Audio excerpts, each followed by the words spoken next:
ওই যে আবার হাদিস, মানে নবী যে হাদিস লিখে রাখতে নিষেধ করেছেন সেটিও আমরা হাদিসের মাধ্যমেই জানতে পারি। কি যে একটা অবস্থা! আহ! কি যে একটা অবস্থা। এটারে বলে কোন অপরাধী যখন অপরাধ করে, কোন না কোন ক্লু সে এখানে ছেড়ে যায়। তো এই হাদিস যে নিষেধ করছে ওরা তালে গলে ওইটাও হাদিসের কিতাবের মধ্যে ঢুকায় রাখছে। এরা কি সুস্থ মাথায় তো ঢুকায় নাই, ওরা বুঝতে পারে নাই। তো ওই যে অপরাধী যখন অপরাধ করে একটা ক্লু ছেড়ে যায়, ওই হাদিস হচ্ছে সেই ক্লু। তুই যে অপরাধ করছিস ওইটাই ক্লু যে নবী নিজেই নিষেধ করছে। আরেকটা হাদিস আছে সেটা তো এরা বলে না, ওই যে আবু বকর ৫০০ পুড়ায় ফেলছে। কেন পুড়ায় ফেলছে? তার লজিকটা কি ছিল? সেই চিন্তা করলে তো এদের সাহসই হয় না কোন হাদিস বলার। যদি পড়েও থাকে পাবলিক প্লেসে বলতেও তো সাহস করার কথা না। যদি একটা কথা এদিক ওদিক হয়ে যায় তার ঠিকানা জাহান্নাম। যাই হোক, দেখুন সহিহ হাদিসটি। সহিহ মুসলিম ইসলামিক ফাউন্ডেশন ৭২৩৮ নং হাদিস। আবু সাঈদ খুদরি রাদিয়াল্লাহু তাআলা আনহু থেকে বর্ণিত, রাসূলুল্লাহ সাল্লাল্লাহু আলাইহি সাল্লাম বলেন, আচ্ছা, আমাদের হাতে ২ জন গেস্ট আছে। আপনারা কিছু বলবেন? এই কথাগুলো তাদের ব্রেনে ঢোকে না। তো এরা হলো চতুষ্পদ জন্তুর ন্যায়। এর চেয়ে তো আর অতিরিক্ত কিছু বলা ঠিক হবে না। যেহেতু এটা একটা অনলাইন প্ল্যাটফর্ম। আশা করি সবাই বুঝতে পারছেন। আর এদের উদ্দেশ্যই হলো নিজের আ মানে মতবাদ প্রতিষ্ঠা করা, নিজেকে established করা। মানে তো সেটা তো সমস্যা নাই। তারা মিথ্যার আশ্রয় নিছে, এটাই বড় কথা যে তারা মিথ্যা দিয়ে সমাজে তারা প্রতিষ্ঠিত হতে চাচ্ছে। তারা নাস্তিকতা দিয়ে নিজেকে প্রতিষ্ঠিত করতে চাচ্ছে। এটা আমাদের বন্ধ করতে হবে। সেজন্য আমাদের রেজওয়ান স্যার যে উদ্যোগটা নিয়েছেন এটা খুবই সুন্দর। যারা আমাদের এই ভিডিওগুলা দেখতেছেন তারা ভিডিওগুলা শেয়ার করবেন। যাতে যারা প্রকৃতপক্ষে আল্লাহ যাকে হেদায়েত চায় আ তার তারা তাদের কাছে যখন পৌঁছবে তখন অবশ্যই তারা অল্পতেই বুঝবে এবং কোরআনের পথে আসবে বলে আমি মনে করি। জি, সালামুন আলাইকুম। আর কেউ যদি কিছু আমার বলতে চান? বাণী তোমরা লিপিবদ্ধ করো না। কোরআন ব্যতীত কেউ যদি আমার বাণী লিপিবদ্ধ করে থাকে তবে যেন তা মুছে ফেলে। আমার হাদিস বর্ণনা করো, এতে কোনো অসুবিধা নেই। যে ব্যক্তি আমার উপর মিথ্যারোপ করবে, হাম্মাম রহমতুল্লাহি আলাইহি বলেন, আমার মনে হয় তিনি বলেছেন ইচ্ছাকৃতভাবে, তবে সে যেন জাহান্নামে তার ঠিকানা বানিয়ে নেয়। আচ্ছা, ১ম ১ম কথা হচ্ছে এই যে হাম্মাম কেন বলবে? এই হাম্মামটা কে? তার কাছের যে মানুষ ছিল আবু বকর, ওমর, ওসমান তারা বলল না, হাম্মাম এসে বলল। আ ১ম এ লেখা কি? হাদ্দাব ইবনে খালিদ, এদের কথা আমি শুনতে যাব কেন? তারপরে এখানে বলেছে যে আমার কাছ থেকে এগুলো কিছু লিখো না, মুছে ফেলো। আচ্ছা যাই হোক, এরপরে আবার এরা প্রমাণ করবে যে না, পরে আবার লিখতে বলছে। লিখতে বলুক আর যাই বলুক, আমরা কেন বারবার ভুলে যাই সূরা জাসিয়ার ৬ নাম্বার আয়াত। আল্লাহ বলেছে আল্লাহর এই আয়াতের পরে কোন হাদিসে বিশ্বাস করবে? সূরা মুরসালাতের ৫০ আয়াত, আল্লাহর আয়াতের পরে কোন হাদিসে বিশ্বাস করবে? সূরা আরাফের ১৮৫ আয়াত, যে আমার আয়াতের পরে কোন হাদিসে বিশ্বাস করবে? তো এই যে আল্লাহ বারবার বলছেন যে আমার আয়াতের পরে কোন হাদিসে বিশ্বাস করবে? তো এই আয়াতগুলো আমরা কি করব? এই আয়াতগুলো কি আমরা ঘষে উঠায় দেব কুরআন থেকে? আল্লাহ যেখানে চ্যালেঞ্জ করছেন যে আল্লাহর এই কুরআনের পরে, আল্লাহর এই আয়াতের পরে তোমরা কোন হাদিসে বিশ্বাস করবে? তো আমি তো আগে কুরআন মানবো। তারপর যদি এদের আর্গুমেন্ট আমি ধরেও নেই, কুরআন হাদিস দুটোই মানতে হবে। তো মানুষ কি আগে হাদিস মানবে না আগে কুরআন মানবে? অবশ্যই আগে কুরআন মানবে। আগে যদি কুরআন মানে তো কুরআনের মধ্যে যখন এই আয়াত দেখবে, এই আয়াতের উপর সে কিভাবে আমল করবে? সূরা জাসিয়ার ৬ নাম্বার আয়াতের উপর কি সাহাবীরা আমল করে নাই? রাসূল আমল করে নাই? সূরা মুরসালাতের ৫০ আয়াতের উপর কি সাহাবীরা আমল করে নাই? রাসূল আমল করে নাই?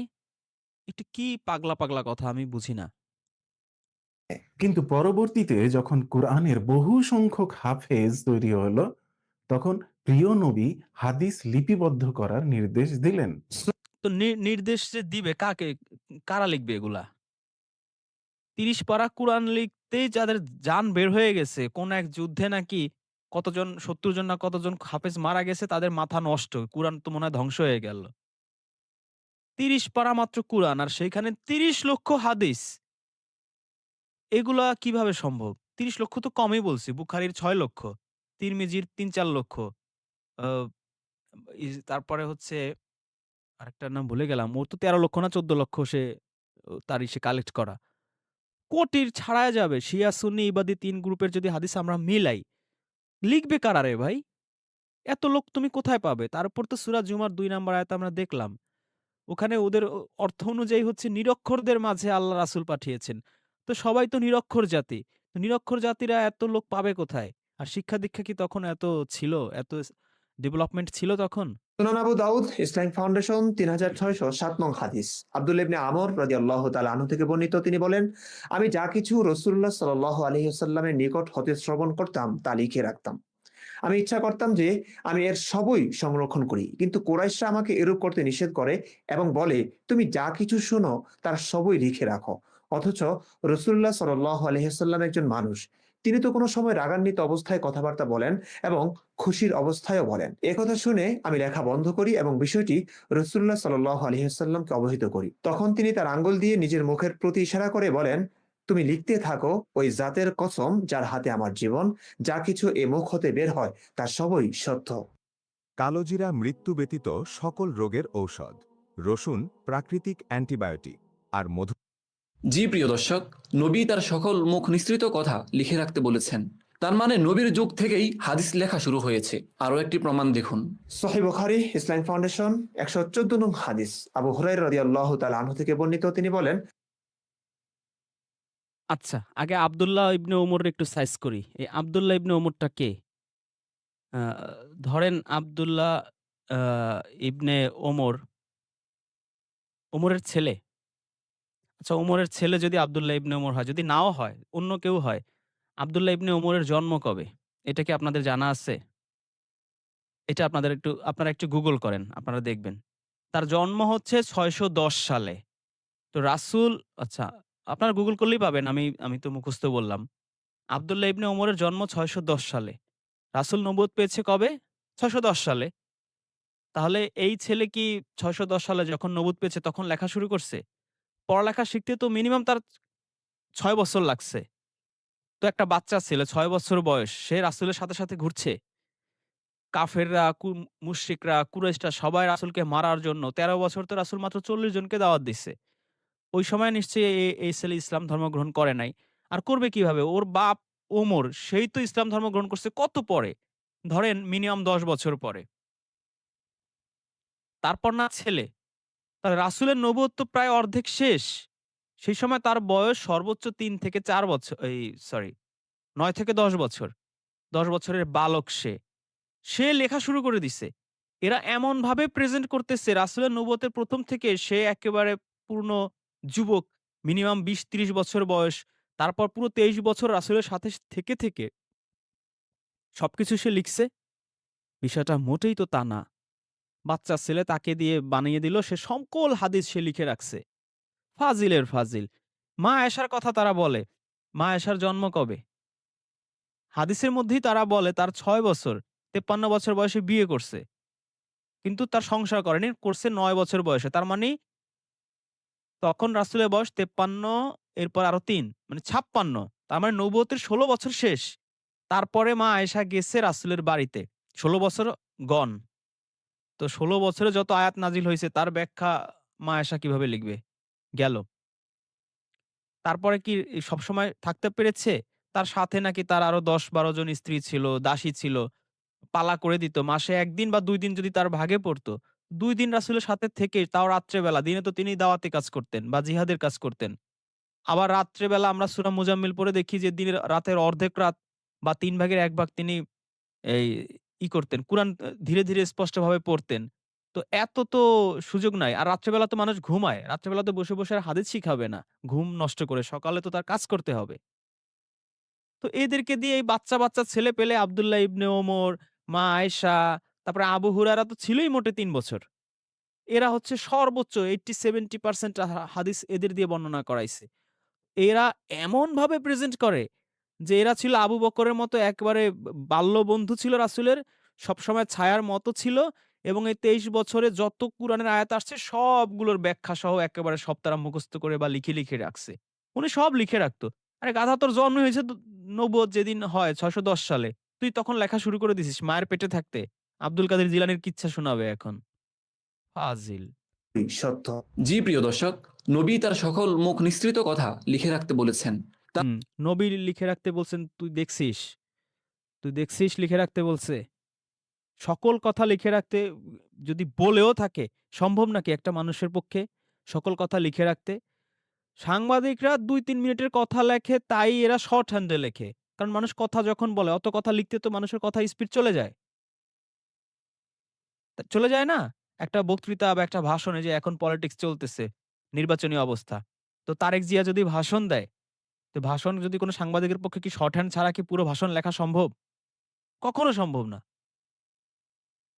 বুঝাইলো আরকি, ধুর বুঝায় দিতেছে আমাদের। তার মানে নবীর যুগ থেকেই হাদিস লেখা শুরু হয়েছে। তো বল, হাদিসের নাম বল।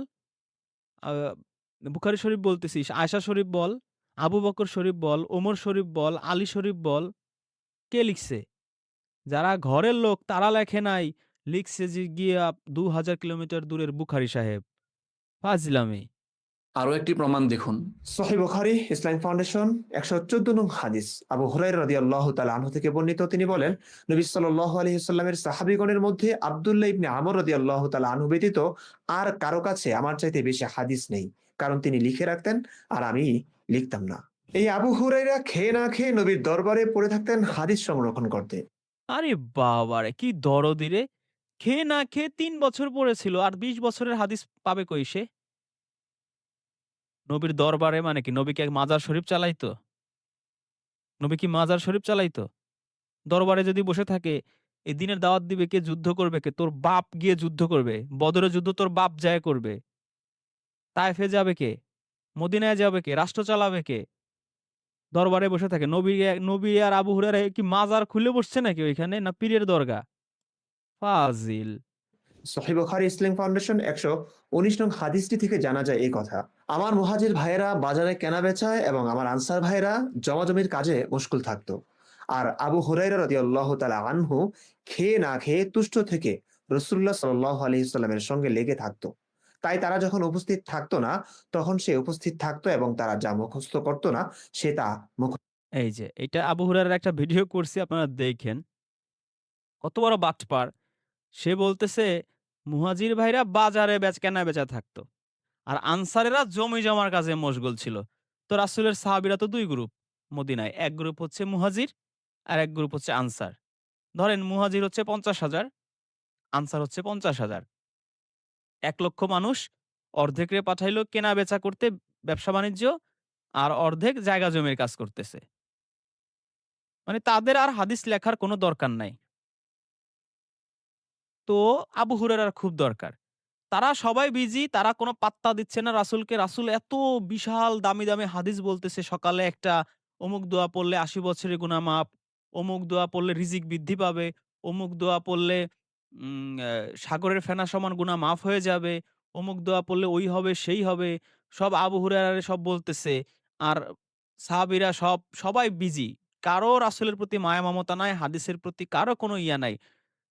এ দিয়ে সে কি বুঝাইতেছে? গাধা মানুষ কেনা-বেচা করবে না? আল্লাহর তো কুরআনেই বলছে যে, "আমি দিনকে করেছি কর্মব্যস্ততার জন্য।" মানুষ কাজ করবে। রাসূলকে তো সূরা ওই যে মুজাম্মিলের কথা একটু আগে বললাম। সেখানে আল্লাহ কি বলছে ৭ নাম্বার আয়াতে? দিনের বেলা তোমার রয়েছে কর্মব্যস্ততা। মানুষ কাজ করবে না। মানুষ বসে, বসে দরবারে বসে হোকমালা, হোকমালা করবে। আর পাবলিক এসে তারে ওই যে দিয়ে যাবে, হাদিয়া দিয়ে যাবে। সে হাদিয়া দিয়ে সে চলবে? উনি খেয়ে না খেয়ে এগুলো লিখত। তোরে খেয়ে না খেয়ে এগুলো লিখতে বলছে কে? আর তুই কি লিখছিস? তা তো এখন টের পাইতেছে সারা পৃথিবীর মুসলিমরা। যা লিখছিস, ও নাস্তিক হওয়ার জন্য ওর ১০০ ভাগের ৫ ভাগই যথেষ্ট ছিল। সব কুরআন বিরোধী হাদিস। যে ব্যক্তি একবার লা ইলাহা ইল্লাল্লাহ পড়বে সে জান্নাতে যাবে। আল্লাহ বলতেছে যে আমরা ঈমান এনেছি, এ কথা বললে কি তোমাদের ছেড়ে দেয়া হবে? আর সে বলতেছে ঈমান আনছে বললেই সে জান্নাতি। লা ইলাহা ইল্লাল্লাহ বললেই জান্নাতি। সব কুরআন বিরোধী হাদিস সব লিখে রাখছে সব। বাপ ছিল ইহুদি, মা ছিল ইহুদি। এর উদ্দেশ্য কি ছিল এটা তো এখন আমরা টের পাই। মুখস্থ রাখতো। প্রিয় দর্শক, হয়তো ভাবছেন এই আবু হুরায়রারে কোমর ধরে পিটাইছে। বাহরাইনের তাকে গভর্নর করছে। সেইখানে যেয়ে সে এই ঘুষ খাওয়া শুরু করছে।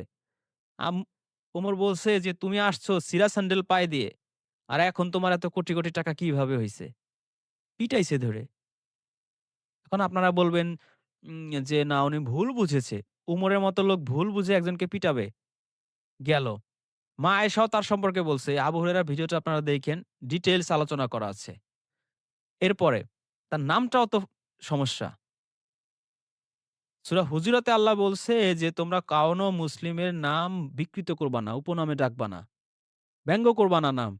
আর রাসূল একজনের নাম ব্যঙ্গ করে তার নাম রাখছে বিড়ালের বাবা। সে বিড়াল পালতো, তার নাম ব্যঙ্গ করে রাখছে বিড়ালের বাবা। এটা হইল? মানে রাসূলকে কুরআন বিরোধী প্রমাণ করছে আরকি। আল্লাহ সূরা হুজুরাতে রাসূলকে বলছে যে, "কারো নাম বিকৃত করা যাবে না।" রাসূল সবার আগে নাম বিকৃত করে তার নাম রাখছে আবু হুরায়রা, বিড়ালের বাবা। এটা রাসূল করতে পারে? কুরআন ভায়োলেশন? আবু হুরায়রা এত হাদিস কিভাবে মুখস্থ রাখতেন? ভুলে যাওয়াটা কি স্বাভাবিক না? আবু হুরায়রা ৩ বছরই ধরেন সব মুখস্থ করছে। বাকি ২০ বছরের হাদিস মুখস্থ করছে কে? এই মুফতি ইমরানের বাপ। সেগুলা কই? হ্যাঁ, স্বাভাবিক। যদিও আরবরা মুখস্থবিদ্যায় কি পরিমাণ পারদর্শী ছিলেন, এটি অনেকেরই জানা থাকার কথা। তারপরেও এত হাদিস মুখস্থ রাখা একটু অস্বাভাবিকই বটে। কিন্তু এর সমাধান নবী করেছেন। কুরআন হচ্ছে ১১৪ টা সূরা। তাই মুখস্থ করতে মানুষের দাঁত ভেঙে যায়। আরবের লোকেরাও তো মুখস্থ করতে দাঁত ভেঙে যায়। আরবে কয়টা হাফেজ আপনি পাবেন? বাংলাদেশ থেকে যে এরা হাফেজ হইতে যায় সব কাপ নিয়ে আসে। সেইখানে ৩০ পারা কুরআন মুখস্থ করতে মানুষের দাঁত ভেঙে যায়। ১ বছর রিভাইজ না দিলে সব অর্ধেক যায় ভুলে। আর সেইখানে ৩০ লক্ষ হাদিস মানুষ মুখস্থ করে রাখতো। কাগজের যুগ নাই, কলমের যুগ নাই, প্রিন্টিং প্রেস নাই। গাছের পাতায় ছাল বাকলে আর কাগজ যেগুলা ছিল খুবই নিম্নমানের কাগজ। কলম ছিল আরো নিম্নমানের। সেই যদি আমরা ধরিও, তাও কি একটা মানুষের পক্ষে ৩০ লক্ষ হাদিস মুখস্থ রাখা সম্ভব নাকি? মানুষ কি রোবট? সম্ভব এটা? সে মুখস্থ করে ফেলছে। সহিহ বুখারী, ইসলামিক ফাউন্ডেশন ১২০ নং হাদিস দেখুন। আবু হুরায়রা রাদিয়াল্লাহু তাআলা আনহু থেকে বর্ণিত, তিনি বলেন, "আমি বললাম, ইয়া রাসূলাল্লাহ, আমি আপনার কাছ থেকে বহু হাদিস শুনি কিন্তু ভুলে যাই।" এই যে, দেখছেন? স্বাভাবিক মানুষের পক্ষে। এটা যদি সত্যও আমরা ধরি, সে যে কথাটা বলছে এটা কারেক্ট কথা। শুনি কিন্তু ভুলে যাই। ভুলে যাওয়াটা স্বাভাবিক। এত কথা কি মানুষের মনে থাকে? আর মনে থাকলেও ওয়ার্ড টু ওয়ার্ড কি মানুষের হুবহু সেটা টেক্সট আকারে বলা কি সম্ভব নাকি? সারাদিন রাত মুখস্থ করতাম ওই যে আমার মনে আছে এখনো। সেই প্যারাগ্রাফ, কম্পোজিশন, এসে, অ্যাপ্লিকেশন তাই ভুলে যাইতাম। পরীক্ষার হলে গেলে মনে থাকতো না। মাত্র ৫ টা ৬ টা কম্পোজিশন, প্যারাগ্রাফ মুখস্থ করতাম তাই ভুলে যাইতাম। আর লক্ষ হাদিস সে ভুলে না। দেখেন এরপর পরের কাহিনীটা কত তিনি গাঁজাখড়ি। বললেন, "তোমার চাদর খুলে ধরো।" আমি খুলে ধরলাম। তিনি দুহাত অঞ্জলি করে তাতে কিছু ঢেলে দেওয়ার মতো করে বললেন, "এটা তোমার বুকের সাথে লাগিয়ে ধরো।" আমি তা বুকের সাথে লাগালাম। এরপর আমি আর কিছুই ভুলিনি। শুধু তাই নয়, আরে বাপরে বাপ! চাদর দিছে কিছুই ভোলে নাই। তো আর সাহাবীরা কি দোষ করছে? সবাইকে আল্লাহ রাসূল একটা করে চাদর দিয়ে হুক মাওলা ইল্লাল্লাহ ফু দিত আর কিচ্ছু ভুলবে না। রাসূলকে আল্লাহ বলতেছে যে, "আমি তোমার মনে এটা গেঁথে দিব, তুমি আর ভুলবে না।" রাসূলই ভুলে যাইত। যে নিজে ভুলে যাইতো এবং এদের হাদিসের মধ্যে আছে যে নামাজের মধ্যেও ৪ রাকাতের জায়গায় ২ রাকাত পড়তো। সেইখানে এই আবু হুরায়রারে চাদর দিয়ে ফু দিছে আর সে জীবনে আর কিছু ভুলে নাই। সে একেবারে রোবট হয়ে গেছে। এটা কি কোনো বিশ্বাসযোগ্য কথা? উম পাগলও তো এই কথা বিশ্বাস করবে না, যেটা সম্ভব কোনো মানুষের পক্ষে। আর রাসূলকে আল্লাহ এমন ম্যাজিক দিছে, ফু দিছে আর চাদর দিয়ে সে সব মুখস্থ করে ফেলছে। আর ভোলে না। চাপাবাজ। এগুলো না বললে তো আর মানুষ এগুলো খাবে না। রাসূলের জামাতা আলী রাদিয়াল্লাহু এই যে ভুলে যাবে না তার একটা হাদিস মনে পড়ছে আমার। ওই যে মুসার হাদিস। মুসা সেই পাথরকে ওই যে উলঙ্গ হয়ে গোসল করত নাকি। নবী একটা নবীর নামে কি জঘন্য হাদিস। সুলাইমান নবী সে নাকি আল্লাহকে চ্যালেঞ্জ করছে। আজকে ১০০ স্ত্রীর কাছে যাবো, প্রত্যেকের ঘরে ছেলে হবে।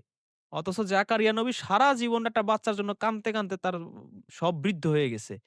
বুড়ো বয়সে আল্লাহ একটা সেই দোয়া কবুল করছে। ইব্রাহিম নবীর ক্ষেত্রেও তাই। বুড়ো বয়সে সারা জীবন একটা ছেলে পায় না। আর সুলাইমান নবী বলতেছে ১০০ স্ত্রীর কাছে যাবো ১০০ টা। মানে সুলাইমানরে আরকি লুচ্চা প্রমাণ করলো আরকি হাদিস দিয়ে। যাই হোক। এবং আল্লাহ বিরোধী। মানে সে ১০০ বাচ্চা ছেলে হবে সব। এটা কি কোন মানুষের পক্ষে নবীর পক্ষে বলা সম্ভব? এভাবে বলতে পারে? তাহলে জাকারিয়া নবী তো এরকম সুলাইমানের মতো চ্যালেঞ্জ দিয়েই করতে পারত বাচ্চা। তার তো আল্লাহর কাছে দোয়া করে কান্নাকাটি করা লাগতো না। যাই হোক সুলাইমানের নোংরা বানাইছে বানাক।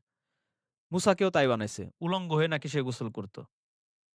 তারপরে পাথর তার কাপড় নিয়ে গেছে। পাথরকে যেয়ে সে ৫টা না ৭টা বাড়ি মারছে আবু হুরায়রা। ওই হাদিসের মধ্যে আপনারা পড়ে দেখবেন আবু হুরায়রা ভুলে গেছে যে ৫টা না জানি ৭টা। তো সে নাকি কিছু ভুলতো না। তাইলে মুসা নবী কয়টা বাড়ি মারছে সে ভুলল কিভাবে? তাআলা আনহু হাদিস সংরক্ষণ করতেন বলে জানা যায়। সহিহ বুখারী, ইসলাম ফাউন্ডেশন হাদিস নং 1749। আলী রাদিয়াল্লাহু তাআলা আনহু থেকে বর্ণিত, তিনি বলেন, আমাদের নিকট আল্লাহর কিতাব এবং নবী সাল্লাল্লাহু আলাইহি ওয়াসাল্লাম থেকে বর্ণিত এই সহিফা ছাড়া আর কিছুই নাই। নবী সাল্লাল্লাহু আলাইহি ওয়াসাল্লাম বর্ণিত এই সহিফা এই সহিফার নাম কি? আলী শরীফ। কোথায় সেই আলী শরীফ কই? নবী সাল্লাল্লাহু আলাইহি ওয়াসাল্লাম থেকে বর্ণিত আলী শরীফটা কোথায় আমারে দেখা ভাই? আর যদি তাও হয় তাহলে তার মানে তো একটা সহিফা। সহিফা মানে কি? কিতাব। ওই যে সুহুফি ইব্রাহিম ও মুসা সূরা আলার মধ্যে আছে। যে ইব্রাহিমের কিতাব আর মুসার কিতাবে এই কথাই ছিল যে দুনিয়ার জীবন হচ্ছে দুনিয়ার চেয়ে আখিরাতের জীবন হচ্ছে উৎকৃষ্ট স্থায়ী। তোমরা দুনিয়ার জীবনকে প্রাধান্য দাও। ওইখানে আমরা ওই আয়াতে বুঝি যে সহিফা মানে হচ্ছে কিতাবী। তো সুফি ইব্রাহিমা ও মুসা, তো মুসার এই সুফি মানে কি? ওই তাওরাত। তা দ্যাট মিনস একটা সহিফা। একটা কিতাব হবে। তো হাদিসের কি একটা কিতাব? হাদিসের হচ্ছে হাজার, হাজার কিতাব। আলীর কাছে যে একটা কিতাব ছিল, বাকি হাজার, হাজার কিতাব কোথায় পাইল? কোথায় পাইল? জিন আইসা দিয়ে গেছে? মানেই হাদিসের ভান্ডার। ওরে সুতরাং বাবা! আব্দুল্লাহ সহিফা মানে হাদিসের ভান্ডার। মানে কয়েক বস্তা সহিফা নিয়ে ঘুরতো সে। হযরত আলী কয়েক বস্তা সহিফা নিয়ে ঘুরতো। লিখছে কে? লিখছে তো নাকি সব আবু হুরায়রা। সব নাকি ওই যে চাদর দিছে, সব মুখস্থ করছে আবু হুরায়রা। তাহলে আলী এত সহিফা পাইল কোথায়? কে লিখছে এগুলা? পাবলিশ করছে কে? বুখারী তো তখন জন্ম হয় না যে বুখারী আবু হুরায়রার কাছে বসে, বসে সব লিখে তার কিতাবে উঠাইছে। সহিফাগুলা পাইল কই? আর সেই সহিফা কোথায় আছে? কোন কামরূপ কামাক্ষার মধ্যে লুকায় রাখছে সেই হযরত আলীর সহিফা? কেউ বলতে পারেন? ইবনে আমর হযরত আলী হাদিস লিখে রাখতেন এবং আবু হুরায়রা মুখস্থ করতেন। এই আবু হুরায়রার শিষ্য হাম্মাম ইবনে মুনাব্বিহ একটি হাদিস সংকলন করেছেন, যার নাম সহিফা হাম্মাম ইবনে মুনাব্বিহ। আহ! খাইছে? হযরত আলী সহিফা নিয়ে ঘুরতো। আমি তো ভাবছি যে সহিফায় আলী হবে। ধরা তো খাবো। ধরা তো খাইলাম না। সহিফা হাম্মাম ইবনে মুনাব্বিহ হবে কেন? সহিফায় আলী হওয়ার কথা না? আলী নাই, সহিফার কথা একটু আগে তোমরা রেফারেন্স দিলা। তো সহিফায় আলী হবে। সহিফায় হাম্মাম ইবনে মুনাব্বিহ হবে কেন? অথবা সে লিখতো না আবু হুরায়রা। সে মুখস্থ করত। সে তো রোবট। তো সহিফায়ে হাম্মাম মুনাব্বিহ থাকতে বুখারীর আবার দরকার ছিল কি এই রাস্তায়, রাস্তায় মানুষের কাছ থেকে হাদিস শোনার? সে তো ওই হাম্মাম ইবনে মুনাব্বিহটারে কপি পেস্ট করলেই হয়ে যাইত। এক ক্লিকে কপি করত, এক ক্লিকে পেস্ট করত। হয়ে যাইত সহিফায়ে মুনাব্বিহ চেঞ্জ হয়ে যাইত সহিফায়ে বুখারী। পাগলামি। তিনি ছিলেন ওহাব ইবনে মুনাব্বির ভাই। ঠিক কত সালে তিনি এই হাদিস গ্রন্থ সংকলন করেন জানা না গেলেও আবু হুরায়রা রাদিয়াল্লাহু আনহুর মৃত্যুর আগে সংকলন করেন বলেই আলেমরা বলে থাকেন। আবু হুরায়রা রাদিয়াল্লাহু তাআলা আনহুর মৃত্যু হলো ৫৭ হিজরিতে। সেই হিসেবে হাদিস গ্রন্থটি হিজরি ৫৭ সালের আগেই সংকলিত হয়েছে। এর সংকলনকারী ৮ম শতাব্দীর একজন হাম্মাম ইবনে মুনাব্বিহ। এটি পরে বিংশ শতাব্দীতে মোহাম্মদ হামিদুল্লাহ তাহকিক করে প্রকাশ করেন। এই বইয়ের ২টি কপি, একটি পাওয়া যায় দামেস্কের গ্রন্থাগারে এবং অন্যটি বার্লিনের একটি গ্রন্থাগারে। দামেস্কেই পাওয়া যাবে। সিরিয়ার রাজধানী দামেস্ক। এগুলা সব ছিল এই মুয়াবিয়ার দরবারি আলেম। এই যে হুরায়রা বলো আর হাম্মাম বলো, ওর সব ছিল ওর ওই যে বেতনভুক্ত কর্মচারী। সব এই নবীর নামে এই সমস্ত হাদিস লেখাই ছিল ওদের চাকরি। ওদের একটা কাজ কি? এই হাদিস লিখবে আর এই মানুষকে পথভ্রষ্ট করবে। কারণ এই মুয়াবিয়া এর বাপ আবু সুফিয়ান সারা জীবন নবীর শত্রু ছিল। যখন মক্কা জয় হয় তখন জানের ভয়েতে ইসলাম কবুল করছে।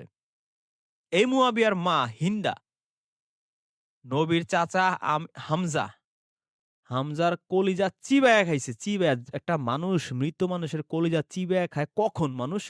ওই মানুষটার প্রতি কি পরিমাণ ঘৃণা, কি পরিমাণ ক্ষোভ থাকলে ওই মৃত মানুষের কলিজা চিবিয়ে খাইতে পারে? এই মুয়াবিয়ার মা রাসূলের চাচা সেই হামজা। সেই বদর যুদ্ধের যে ৩ জন ছিল সামনে যে যুদ্ধ করছে ১ম যে ৩ জন আসছিল তো? আপনারা সেই সিনেমাটা মেবি দেখছেন। তার মধ্যে একজন সে রাসূলের চাচা হামজা। একজন আলী, আরেকজন যেন কে ছিল ভুলে গেছি এখন। বিশাল অবদান তার ইসলামে। সেই রাসূলের চাচার কলিজা চিবায়া খাইছে। তো এই রাসূলের ফ্যামিলির প্রতি তাদের কি পরিমাণ ঘৃণা ছিল। সারা জীবন রাসূলকে জ্বালাইছে এই মুয়াবিয়ার বাবা আবু সুফিয়ান। এবং মুয়াবিয়া কম জ্বালাইছে এই রাসূলের চাচাতো ভাই এই যে আলী। সিফিনের যুদ্ধটা অনর্থক করছে। একজন রানিং খলিফা তার বিরুদ্ধে সে যুদ্ধ ঘোষণা করছে। তারপরে আবু তার ছেলে যে রাসূলের নাতি বিষ খাওয়ায় মারছে। আরেক নাতিরে মারছে তার ছেলে ইয়াজিদ ওই যে ইমাম হোসেনকে। এই ফ্যামিলি হচ্ছে কত অভিশপ্ত ফ্যামিলি। রাসূলের ফ্যামিলিকে মানে কলিজা চিবায় খায় এই ধরনের রিলেশন ছিল তাদের। এর দরবারের এ বেতনভুক্ত আলেম আবু হুরায়রা, মুনাব্বে তো এরা হাদিস কি বানাবে এটা বুঝতে কি অনার্স মাস্টার্স পাস করতে হয়? কমন সেন্স থাকলে তো আপনি বোঝেন যে এরা কি বানাবে আর কেন বানাবে? এদের উদ্দেশ্যটা কি? ওইখানেই ওরা হাদিস বানাইছে। খলিফার বায়াত যদি কেউ না নেয় তাকে কতল করতে হবে। এই হাদিস দিয়েই তো ওই যে ইমাম হোসেনকে তারা মারছে যে, "তুমি রানিং খলিফা ইয়াজিদ তার বিরুদ্ধে বিদ্রোহ করছো কেন? বায়াত হবা না কেন? তোমাকে কতল করতে হবে।" হাদিসে আছে। অথচ নিজে আলীর বায়াত না নিয়ে তার বিরুদ্ধে যুদ্ধ করছে। সেইখানে আর কতলের কাহিনী নাই। এরা হচ্ছে সেই জানোয়ার। রাসূলের বংশকে নির্বংশ করছে এই মুয়াবিয়া, মুয়াবিয়ার ছেলে, মুয়াবিয়ার বাপ, মুয়াবিয়ার মা। তারা সবার আগে হাদিস লিখছে। এই মুনাব্বে আবু হুরায়রার শিষ্য। তোর এই কিতাব আমার দরকারটা কি? তোর কিতাব তুই মাথায় করে রাখ। এই কিতাব ২০০০ কত সালে যেন পাবলিশ করছে? এখন পাবলিশ করিস কেন? এটি পরে বিংশ শতাব্দীতে মোহাম্মদ হামিদ বিংশ শতাব্দীতে এটা পাবলিশড হবে কেন? তাহলে এই যে ১৪০০ বছর কি করছে ওই কিতাব? ১৪০০ বছর কি ওইখানেই ছিল? ওই সেই কামরূপ কামাখ্যায় পড়েছিল। ১৩-১৪০০ বছর ওই কিতাব ছাড়াই তাহলে এরা কি করল? তো যেই কিতাব তোমার এই ২০০০ বছর ১৪০০ বছর তোমার ওই যে কামরূপ কামাখ্যায় লুকায়া রাখছো। তো কোন কাজেই তো লাগে নাই। এখন এটা পাবলিশ করার মানেটা কি? ফাজিলের ফাজিল। হামিদুল্লাহ তাহকিক করে প্রকাশ করেন। তাহাকিক করে মানে বুঝছেন? বুঝে নিয়েন। তাহকিক আবার আরেক জিনিস। এই বইয়ের ২ টি কপি, একটি পাওয়া যায় দামেস্কের গ্রন্থাগারে এবং অন্যটি বার্লিনের একটি গ্রন্থাগারে। ডক্টর হামিদুল্লাহ এই ২ টি পাণ্ডুলিপি সামনে রেখে সম্পাদনা করেন। শুরুতে একটি বিস্তৃত ভূমিকাও লেখেন যা যেমন তথ্যবহুল তেমনি প্রাঞ্জল। একটা কিতাব পাইছো হাম্মাম ইবনে মুনাব্বের। আর হাদিসের কিতাব লিখছো শত, শত হাজার, হাজার সেগুলা পাইছো কই? আর সেই কিতাব পাবলিশ করলাম মাত্র ২০০০ সালে। ২০০০ বিংশ শতাব্দীতে।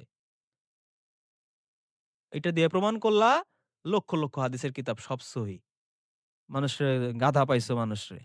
মানুষ গাধা। তিনি আরবির সাথে সাথে উর্দু ও ফরাসি ভাষাতেও এই সহিফা হাম্মাম ইবনে মুনাব্বিহ প্রকাশ করেন। হাদিস গ্রন্থসমূহের মধ্যে ইমাম মালিকের মুয়াত্তা সর্বপ্রথম ও সর্বপ্রধান প্রামাণ্য হাদিস গ্রন্থ। তিনি প্রায় ১ লক্ষ হাদিস থেকে যাচাই বাছাই করে প্রায় ১৯০০ হাদিস সংকলন করেছেন। আরে বাবা! বিশাল কাজ করছে। ১,০০,০০০ থেকে মাত্র ১,৯০০ মাত্র ১৯০০ হাদিস। এই ১৯০০ হাদিস নিয়ে কত মারামারি পিটাপিটি। তো ১,০০,০০০ মধ্যে সে ১৯০০ কেন রাখলো? বাকি ৯৮,১০০ হাদিস কেন ফালায় দিল সে? সেগুলা কি ভুয়া? ভুয়াই। সবই ভুয়া। সবই বানোয়াট। ১৯০০ রাখছে হয়তো কোনো ফায়দা ছিল। ওইজন্য ১৯০০ রাখছে। চিন্তা করেন এই লোক ১ম দিকের তাই ১৯০০ হাদিসের বিপরীতে তার কাছে ভুয়া জাল বানোয়াট মনে হইছে ৯৮,১০০ হাদিস। ওগুলা সে রাখেই নাই কিতাবে। যদি সত্যি, সত্যি রাসূলের বাণী সেটা কনফার্ম হইতো রাখতো। রাখে নাই। তো যেই রাসূলের মৃত্যুর এত অল্প সময়ে যদি আপনার ১৯০০ হাদিসের বিপরীতে ৯৮,১০০ হাদিস থাকতে পারে ভুয়া, মিথ্যা, বানোয়াট। তাহলে ওই বাকি ১৯০০ কে আপনি কিভাবে মনে করেন এগুলা 100% কারেক্ট? আর এগুলার দায়িত্ব কে নিছে? আর এটার পারমিশন কে দিছে? রাসূল পারমিশন দিছে? আর ইসলামের বড় যে ১ম যে ৪ খলিফা ছিল তাদের দরদ উতলে উঠল না। তারা এগুলোর সংকলন করল না। এদের এত দরদ উতলায় উঠছে। তারা এই মুনাব্বের কিতাব আর মালেকের কিতাব ছাড়া তারা ইসলাম ধর্ম পালন করতে পারছে। কেমনে করছে তারা? আর আবু হুরায়রার বক্তব্য অনুযায়ী সবাই তো সাহাবীরা, মুহাজির আর আনসাররা তারা তো ওই জঙ্গলে, জঙ্গলে থাকতো, কি বেচাকেনা করতো আর হচ্ছে জমি-জমার কাজে থাকতো। মানে তারা হাদিসের ধার ধারতো না। তার মানে আর কারো কাছে নাই। শুধু আবু হুরায়রা এসে চাদর লাইছা চাদরের মধ্যে সব হাদিস মুখস্থ করায় গেছে। তো এই ভাই এইটুক বুঝতে 5 পাস করা লাগে না যে এইটার মধ্যে বিশাল ষড়যন্ত্র। মুহাজির আনসার সবাই কেউ ধার ধারে নাই। সবাই বেচাকেনার মধ্যে জাগা জমির মধ্যে। আবু হুরায়রা একা বসে, বসে চাদর বিছায়া সব মুখস্থ করে, করে এগুলা কেন করতেছে? উদ্দেশ্যটা কি তার? আর এই আবু হুরায়রা কি কেন মুয়াবিয়া তার দরবারের আলেম বানাইলো? আর কোন সাহাবীর কোন বেল কেন ছিল না? যারা বদর যুদ্ধ করছে, যারা উহুদ যুদ্ধ করছে, যারা জীবন যৌবন সব ধ্বংস করে দিছে, ঘরবাড়ি ছেড়ে মদিনায় পালায়ে গেছে। হাজার, হাজার লক্ষ, লক্ষ টাকার জায়গা জমি সম্পদ, বাড়ি ঘর সব ফেলে রেখে ভিক্ষুকের মতো আরেক দেশে চলে গেছে। এত ত্যাগ স্বীকার করছে, এত কোরবান করছে। তাদের মধ্যে কাউরে সে দরবারি আলেম বানাইলো না। আবু হুরায়রাকে বানাইলো কেন? মুনাব্বিকে কেন বানাইলো? ঘটনাটা কি? নিশ্চয়ই ডাল মে কুছ কালা হ্যায়। আর আবু হুরায়রার বাড়িও আরবে না, মক্কা মদিনায় না। সে ইয়েমেন না কোন জায়গা থেকে সে গেছে না বাহরাইন থেকে। তার প্রতি এত দরদ কেন? তার জন্ম 93 হিজরিতে এবং মৃত্যু 179 হিজরিতে। ইমাম মালিকের মুয়াত্তা গ্রন্থটি হাদিস সংকলনের ব্যাপারে বিপুল উৎসাহ উদ্দীপনা কত জন্ম 93 হিজরি মানে কি বুঝছেন আপনারা? মানে রাসূলের জন্মের ১৩৩ বছর পরে তার জন্ম। মানে ধরেন এই যে বাংলাদেশে গত বছর কি হইল? এই যে গণঅভ্যুত্থান হইল। এখন এই গণঅভ্যুত্থান নিয়ে কিভাবে হইছে এই পুরো ১ মাসের কাহিনী লিখছে কে? যারা বর্তমানে আমরা বেঁচে আছি আমরা কেউ লেখি নাই। আমাদের পরের জেনারেশন লেখে নাই। আজকে থেকে ১৩৪ বছর পরে জন্ম হইছে সেই লোক এই ২০২৪ এর গণঅভ্যুত্থানের কাহিনী লিখছে। ঘটনাটা কি? এরা কেউ আমরা কেউ লিখলাম না। আমাদের পরের কেউ লিখলো না। ১৩৪ বছর পরে জন্ম হওয়া একজন কেন লিখলো? সে কতটুকু 100% সঠিকভাবে লিখতে পারবে? ৭১ এর মুক্তিযুদ্ধের কাহিনী দেখা যায় যে একেকজন একেক সিস্টেমে লিখছে। একেকজনের বয়ান একেক রকম। কয় বছর হইছে ৭১ এর যুদ্ধ? তাই এই অবস্থা। আর সেইখানে ১৩৪ বছর পরে লেখা সেইটা 100% সঠিক। সৃষ্টি করেছিল। এটি হাদিস শাস্ত্র অধ্যয়নে মুসলিম মনীষীদের প্রধান আকর্ষণে পরিণত হয়েছিল। মুসলিম মনীষীদের প্রথম আকর্ষণে পরিণত তোরে কইছে কে? এই ১৯০০ হাদিস ছাড়া ইসলাম ধর্ম অচল।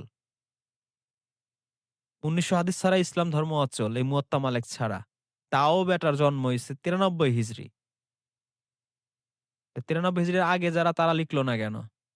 ঠ্যাং ভাইঙা ফালাইতো আবু বকর, ওমর, ওসমান এরা যদি কেউ দেখত। এজন্য কেউ সাহস করে নাই।